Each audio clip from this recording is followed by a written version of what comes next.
it's time to heal and feel, be real.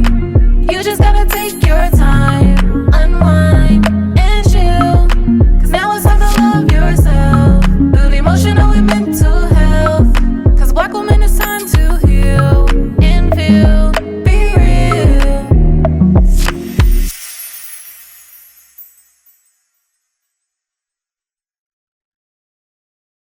Hey y'all, welcome back to another episode of Black Women Healing Podcast. And today we have a special guest, Adrienne.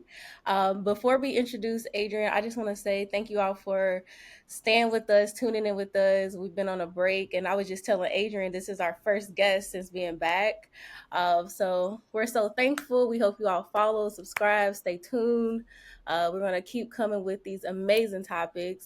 And we're so grateful for the guests who do want to be on Black Women Healing Podcast. So thank you so much, Adrienne. Yes, thanks for creating the space. And yeah, I just love anything that has to do with us healing. So here we go. Here we go, healing on the daily. So in introducing our guests, we have Adrienne Michelle, LMFT. She is a licensed couples therapist, sexpert, and guest professor who spent over 12 years helping people heal from trauma, rebuild intimacy, and create relationships that actually feel good.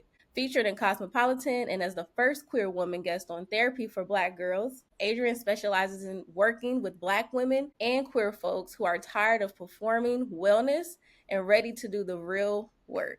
A proud native of Newark, New Jersey, and advocate for Black maternal health, she creates spaces where healing meets community, vulnerability meets strength, and joy is non-negotiable. Yes, sorry. Finding her, bringing that queer auntie energy online at Adrienne Michelle Therapy. I love this. Look, you're healing on the daily. Literally, we just talked about this. That is exactly what you're doing. This is beautiful. Thank you for all the work you've been doing. Oh, yeah.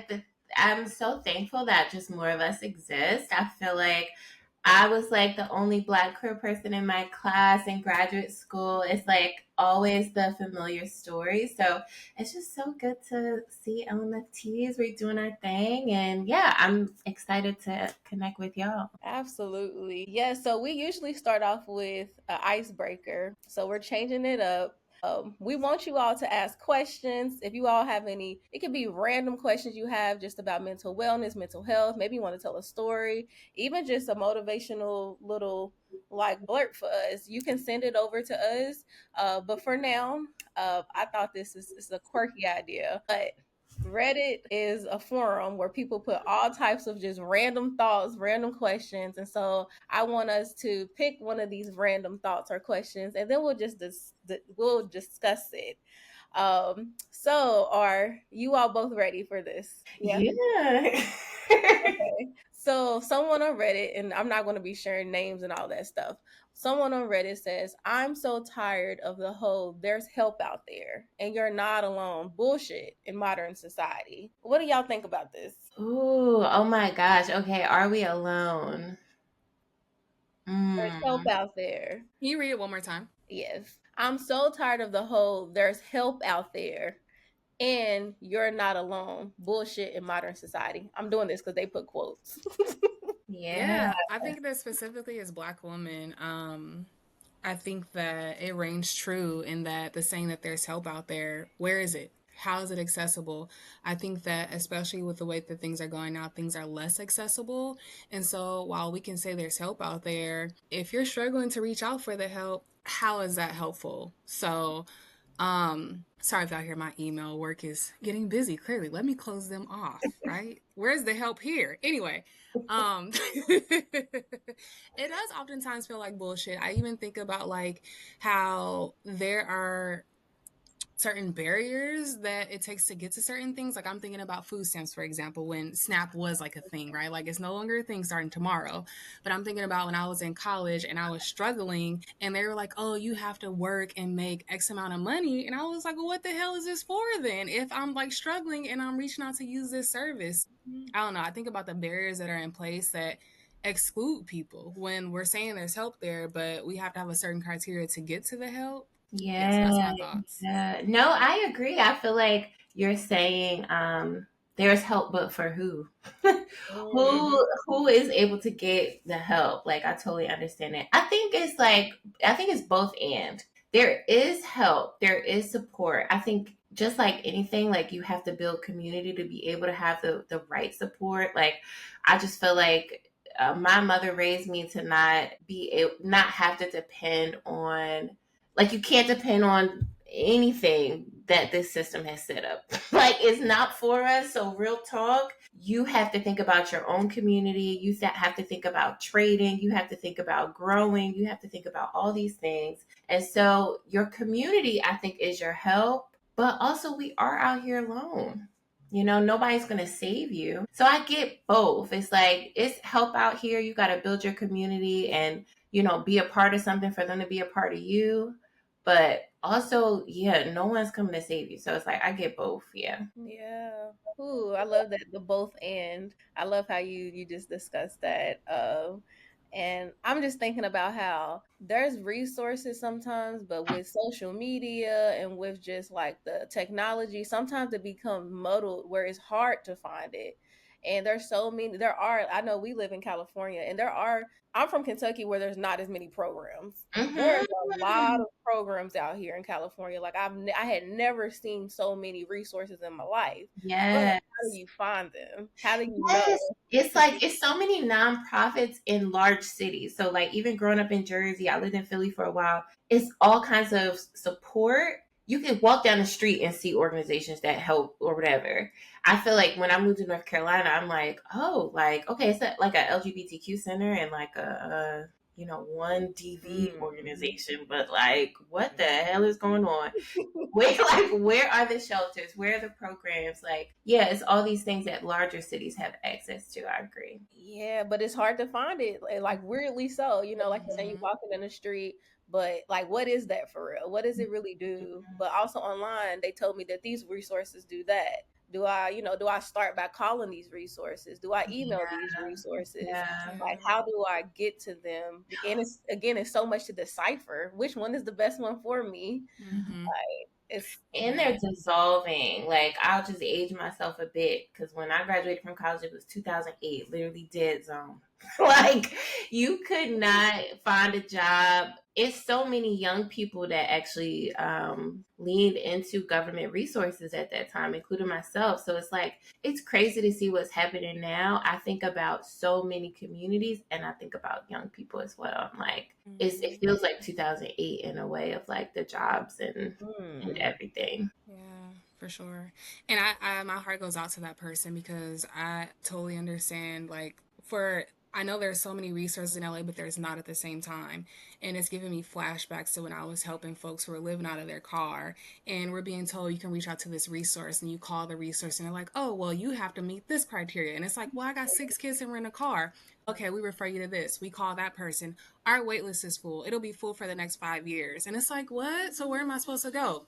ooh, Try to go to the shelter. We're full. It's like, okay, well, there's all these resources and y'all say people are not using them, but when I try to help people access them, they can't even access them. So I think even that is frustrating, especially like seeing the times we're living in now. It's frustrating, but I also want to highlight the community of the people of LA. Right, that's all I can speak of. In that I'm seeing so many people that are giving folks access to their gardens and their farms and all these mm. initiatives, and they don't have any of these criteria. And I want to say that, like, I'm so proud of like just the people I've grown up with and the people in my community for just making this accessible. And I think that says a lot for like the times we're in right now. Shout out to the Yeah. Yeah. community. Yeah, absolutely. We love it. Thank you all for engaging in this little icebreaker. We hope that you all liked it. And if you all have comments, comment on our Instagrams, our social media, TikToks, we're on all the things. So yeah, join the conversation. Today, we're actually going to be talking about when therapists experience trauma, how do we show up for clients while healing ourselves? So even if you're not a therapist, stay tuned. This is good for all of us. But we want to get to know Adrienne a little bit more. What actually made you explore the career path that you're on? Yes. Oh my gosh, so many things. I feel like every therapist get this question. It's like our families, our friends, like my own circle. But I do remember having a therapist at a young age and feeling almost resentful of that therapist's career. Like, I truly looked at him like, what could you do for me? And it's like, right, therapists are not going to change your life, but we are going to contribute to that change. We are here supporting you every step of the way and providing space for you to share. And so I think for me, it was realizing that gray area. Yeah, like, we're not going to be super women out here. Not in the traditional sense, but yeah, I can help somebody along their journey. I could be part of someone's support system. And so that piece helped me. I also did sex education very early on. And I feel like you spend so much time convincing people to not have sex or negotiate sex and all this stuff. And I was like, I just want to help people have good sex. So that's what led to my master's in marriage and family therapy and my master's as well in sex therapy that I got in Philly. But yeah, all those things kind of led me to this place. Like, I want to help people. I want to help couples. I want to help individuals, but especially Black people, especially queer people, especially women, like all those things. Thank you for giving that background about yourself. We so appreciate that. Your work is so needed. Let's go ahead and dive in and talk about what it means to be a wounded healer and how we navigate that, right? Because we're going to be using this term and we're going to make sure that y'all understand what we're talking about and what we're saying. Yes. So I think even recognizing that we're wounded, I think even taking a breath with that, we're all in a way have experienced trauma. And I think trauma is like this, however it impacts us. It doesn't have to be the worst trauma. It doesn't have to be the worst thing. When you think about how it impacted you, how it impacted your life, how it created a dent, that's really like where trauma comes from. So I think that recognizing, okay, I've experienced these hard things, and part of my work on this earth is to heal others. Like, part of what I want to do is participate in healing. And so as a wounded person, I think you're almost in the best shape to be a healer, to know what it takes to overcome things, to acknowledge your pain. So I think, yeah, like recognizing, okay, like we're all going to be experiencing something. There's never the best time for anything. And so, yeah, I just really believe in acknowledging what we've experienced and also honoring our work as healers. I want to make sure I'm understanding. So would we say that most, if not all, healers are wounded healers? Oh, right. I would say everybody's wounded on this earth. Okay. I just want to make sure I'm understanding. That you cannot be walking this earth right now knowing what's happening in the world and not be wounded. Even if you didn't know, like, the world is changing, even the climate. So I think that everything that's living on this earth is a bit wounded. And I think emotionally being able to recognize it when you're in healing work, that's important, because I'm not going to walk through my healing work like I'm perfect. Like, I don't have trauma. Like, I don't have my scars. Like, they're not still showing and bleeding while I'm helping somebody else. So it's like even that visual of like, yeah, I'm going to choose to help someone else while I continue to change my bandages. Let's talk more about that. Like, how do we honor both our healing journeys and supporting other folks in their healing journeys? Like, what could that look like? Yeah. So I think that as a therapist, first of all, it took me a long time to get my schedule together. I know every therapist can really think through this. What are we doing with our schedules? As interns, probably working till 6, 7 o'clock. Then opening your practice, you're like, oh, I think I'm going to take a client on a Saturday. It's like, what are we thinking? Absolutely We're not like, we're not line there. So it actually took so much time and actually some really hard days for me to really think through, I need to really set some boundaries. I remember my wife saying, like, you're not home for dinner, or like, you have clients till 7 and you coming home, then you got to decompress, then you got to start cooking. I'm like, right, we not eating till 9:30, 10:30 in my house, because I grew up in Jersey. That's not how we do. But I live in North Carolina now. So I'm like, yeah, actually, I'm living this life, but I'm not in it. Like, I need to be thinking about my schedule. I need to be being mindful of when I need time off, when I need days off. And I think that helps mirror it for your clients. I think that them knowing that we experience things, we have last minute cancellations, we need to take a breath for ourselves, something happened to our family member. I think acknowledging that helps our clients be able to do the same thing. I think a lot of Black women, we're just running through life. Somebody passes away that we really care about, and we're like, well, I gotta go to work tomorrow. I can't do this. I can't do that. No, I want to be able to demonstrate it's a lot going on for all of us. And if I take my time, hopefully that inspires you to take your time. I'm curious because the things that you were saying, like our struggles, like I so don't relate to at this point in my life. And so, like how you're saying working on Saturdays, absolutely don't do that.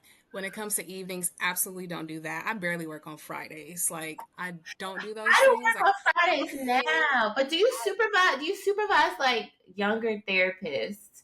I do, and Yes.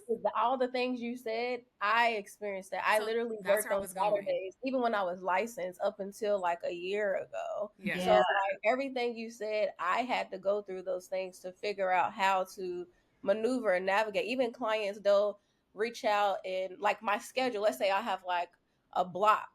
Right, I no longer tell them random like, no, I'm going to give you. I have a 4 p.m. and a 5. That's it, or whatever it is. I'm not going to say I have an 11 and a 12, and even though it's like, no, I'm going to set myself up for success for myself, because I had to learn that I'm pushing and pulling myself too far trying to help the clients when I'm literally helping the clients, because it's the therapy space and they have to respect the boundaries and navigate that as well. So I had to learn. So I So don't. that's where I was going with it. My question was, because I had a Uh-huh. question for it, because like what I was gonna say was I so don't relate to that now because I'm in such a different space in my life. Like I'm a parent, I'm a partner, I'm all these things. I have other goals. Like I don't just do one-on-one therapy. That is not who I am in this space in my life. So Danica shared hers, but I was curious for you, do you feel like you had like an aha moment, right? Because now I'm supervising folks and they're coming to me kind of saying similar things. And it's interesting because the folks I supervise are so much older than me. So it's interesting being a young therapist. I've never wanted to be anything other than a therapist. So most people therapists, this is like their second career. I've never wanted to be anything else. So I'm in a very different space in my life. But I supervise folks who are much older than me, old enough to be my parents. So I'm curious if you have like an aha moment or a gem that I can drop to them to help them to shift and transition and start to think in the spaces that we are now in. Yeah, you know what? I think that there are many aha moments that makes you go, I need the structure. I can't do this anymore. But I think one of my earliest memories in thinking about my schedule and how I can really support my clients came from working with young queer Black folks in Philly that like came to the center to eat dinner. Like we're staying late for a reason. We're doing all these things for a reason. My schedule is the way it is for a reason. Most people go to work 8, 9 o'clock. I wasn't going to work till 11, 12, 1 because like what I'm going to do, I'm working with you. They're not there. So I came from building my own schedule and really being mindful of, okay, I got to think about the community I want to serve. And those are the spaces I need to be in. That's what my schedule needs to revolve around. And so, yeah, I think when I'm supervising or working with people, I'm reminding them like, yeah, like you have a headache. Like, how are you going to be able to sit and analyze and listen to somebody talk if you have a headache? Please. Like, if you can't be your best self, if you're seeing 6, 7 clients a day, that 7th client isn't getting your best self. So just really being mindful of the economic balance that we have as therapists, the ethical balance we have as therapists, and then how are we managing our time? But I think trauma helps us make those decisions. And when something bad happens, you don't think twice about making the best decision for yourself or your family. And it sucks that it happens that way, but I find that all the time. That is actually something that happens that forces you into the healing or the change that you need. Yeah. That could be like an ongoing conversation because then my brain went to burnout.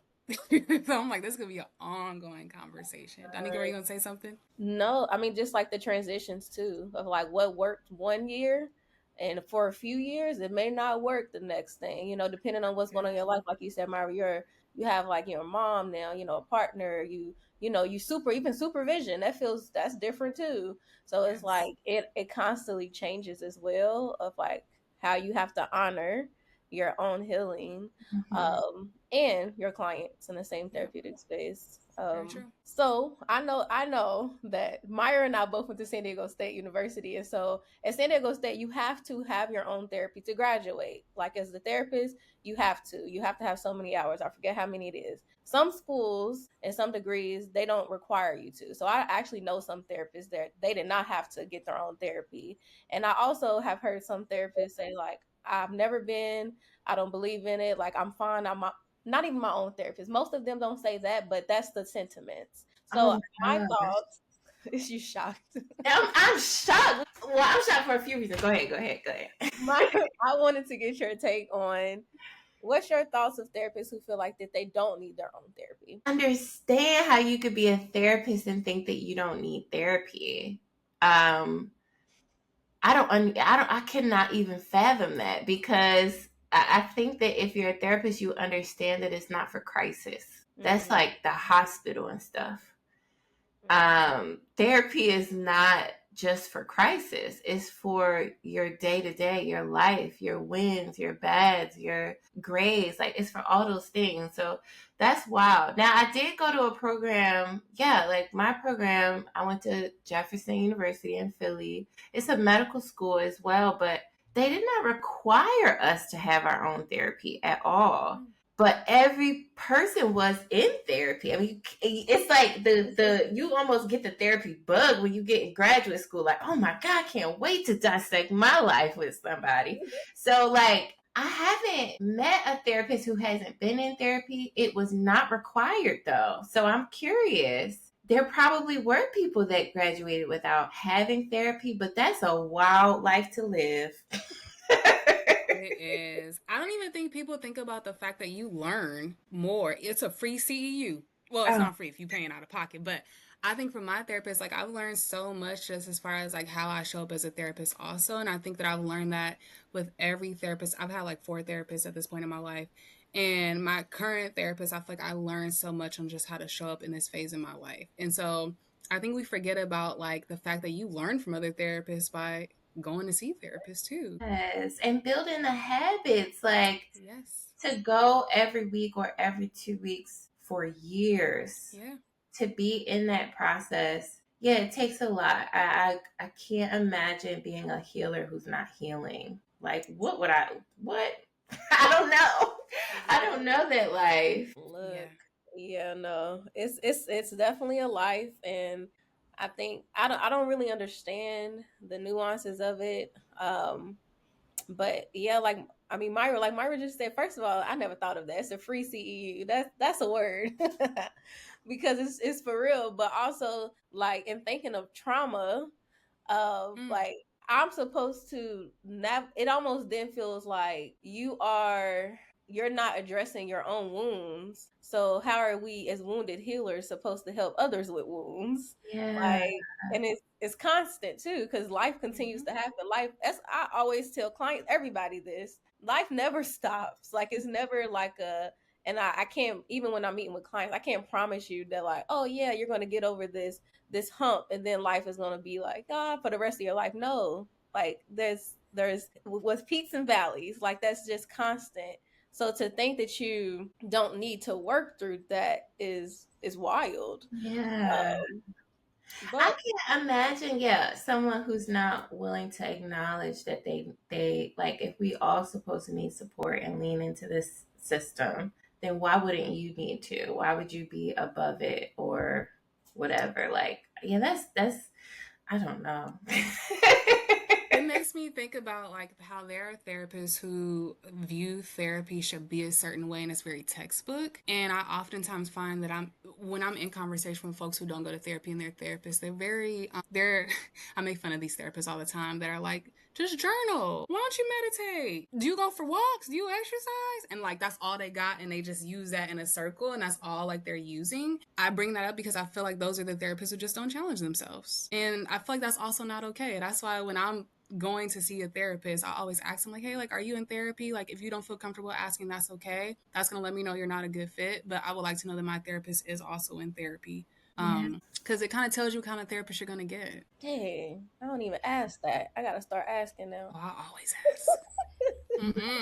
Gosh. I know, right? It's like an assumption.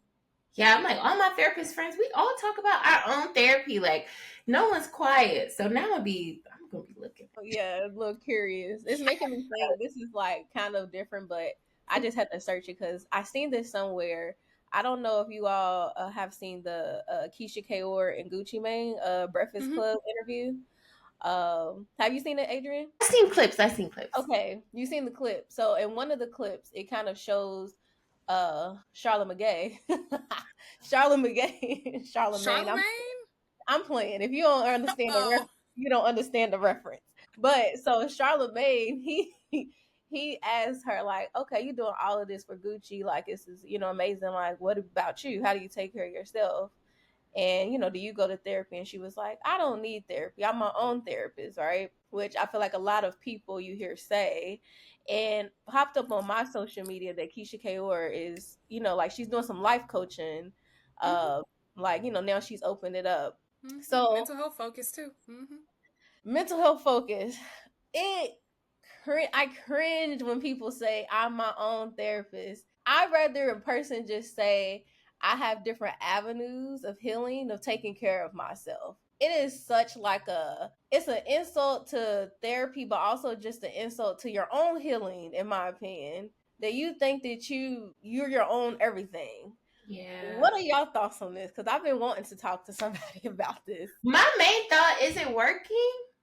If you are your own therapist, do you truly feel like you give yourself an unbiased space to process all these things? You're asking yourself all these questions with no degree, no theories, no nothing.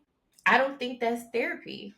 I think I think there's a difference between coaching and therapy. I think even everybody could have a mental health focus. You could have a mental health focus to anything. But if you're not a mental health professional or clinician, it's hard to take up space in that avenue. So yeah, I think that therapy is one way of many ways to heal. But please don't call it therapy if it's not therapy. If you just talk to yourself, just say that. Just say that. Just say, yes, I consult myself. I trust myself. Okay. You've got perhaps a type of secure attachment. Some would call that narcissism, but it's whatever. It's whatever. But it's not therapy. You coaching yourself. Okay. Would you call that, like, if you was playing basketball by yourself, would you say you was out with your coach? No. Like, so that's a good example right there, because you could be out playing basketball and saying that you're coaching yourself, but how do you know that you couldn't get better or that there's a skill that you're lacking? And so I bring that up because something that she said that stood out. I'm a huge Gucci Mane fan when it comes to not his music, but I'm saying when it comes to his books. My friends all know I've read his books 50 million times. I'm currently reading his new book. Very well written. Great. Amazing. But something that stood out to me in her interview is she was like, yeah, sometimes he just talks to me crazy and I'm just like, I'm calm about it. I just deal with it and blah, blah, blah. And as she's talking about it, for what came up for me was, you're missing so many pieces of this. You're saying that you take care of yourself, but you're not actually processing through what's going on because you're so focused on trying to show up for him, and you're compartmentalizing, which I feel like is something in Black culture. I know she's Jamaican. I'm going to assume it's a part of Jamaican culture too. But I feel as though because she was raised a certain way or have seen certain things as far as how Black people navigate traumas, she's telling herself that it's okay. And she's telling herself that she's working through it, but she's not allowing herself to be challenged in how she can show up better for herself and better as a wife. So while it's cool that she's saying that she's doing these things for herself and she feels certain on it, I guarantee if she were to sit down with a therapist, so many things will unearth. Because I think about clients who have come to me who are like, yeah, me and my mom, we struggle with our relationship, but it's cool.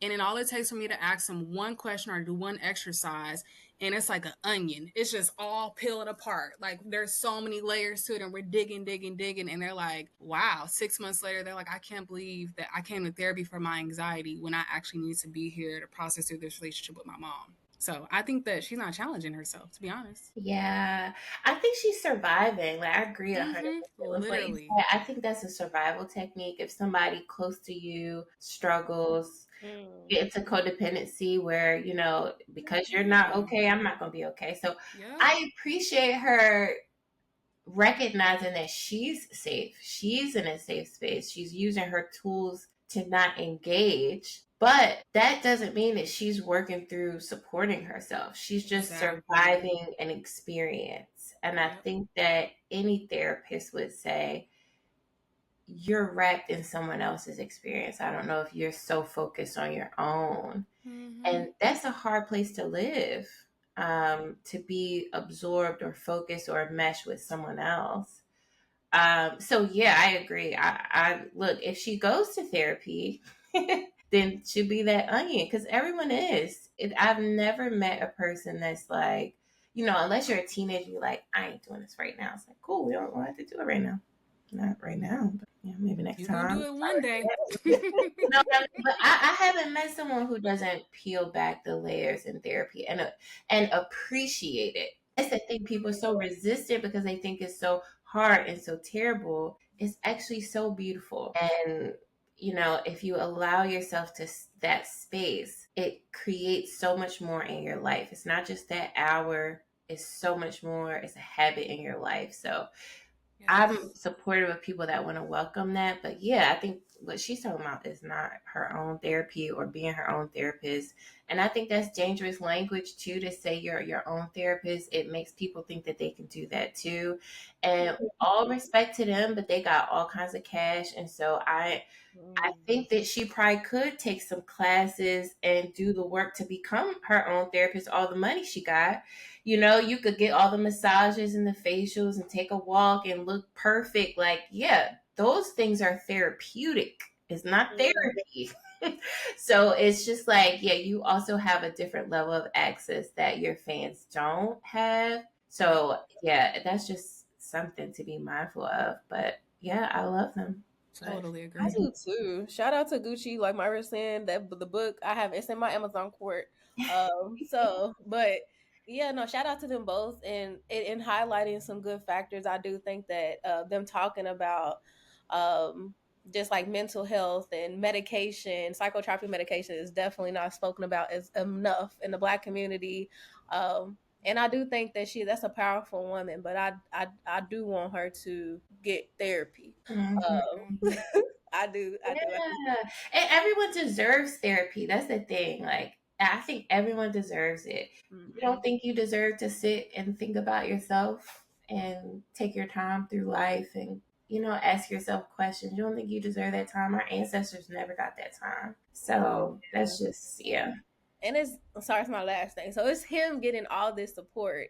And like you said this earlier, of like sometimes it being seen, even therapists maybe, of like being seen as crises. It has to be severe mental illness for you to have therapy and medication. It does not have to be. Like, he's living over there in healing luxury, right? Yeah. Support from his wife. He's getting support from mental health professionals. He's getting all this support. And what you getting, Keyshia? You getting all you getting support. Fair enough. It sounds like he loves her down, which is beautiful. But like, where's your luxury of like these additional healing, which includes therapy, but also like, where's your support outside? Yeah.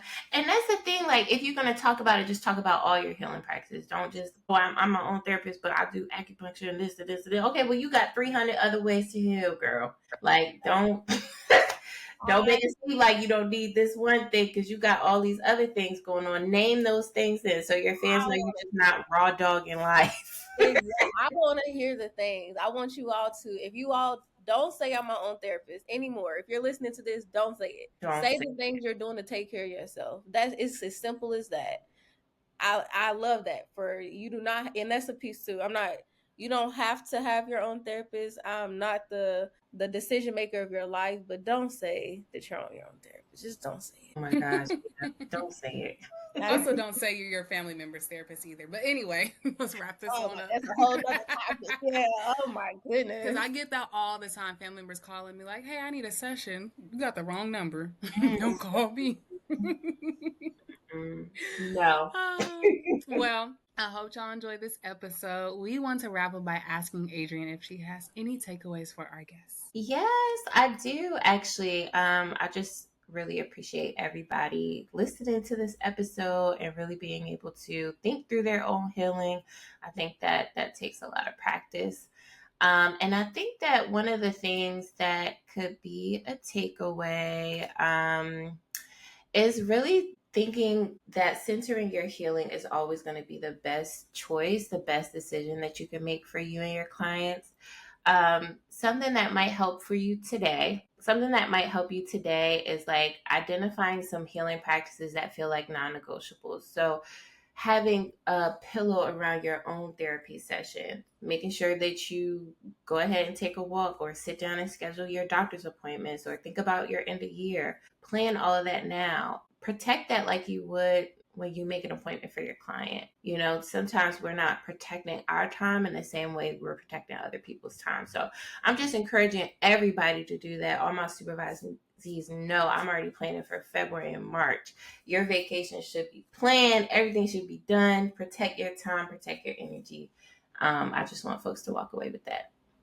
I'm still in that age. I've never heard anybody say put a pillow between your therapy sessions. At first, I was like, I would love to put a pillow. I'm gonna go lay down. I literally want to go. Like, do I got a pillow? You should have a pillow before you, basically a pillow before and a pillow after. Yes. You know, really thinking through like how you can really buffer yourself in that time. But yes, also I have meditations on my YouTube, pre-therapy, post-therapy, couples meditations. The sensual one has gone crazy. Couple sensual meditation for nighttime. I was like, oh, that'd be cute. But yeah, there's a lot of people on that one. But yes, I believe in meditation, especially with your partner or individually, pre or post therapy. All that's helpful on my YouTube. Thank you for that. Anika, how you gonna challenge yourself to have some pillow between your clients? I mean, right now I don't really have a lot going on. If y'all been listening, I quit my big job a few. Congratulations. Thank you. And so right now, and I'm not accepting any clients, so I only supervise like 2 people. Basically, my stuff is pillowed down. I'm in one of those bean bags, you know, just laying.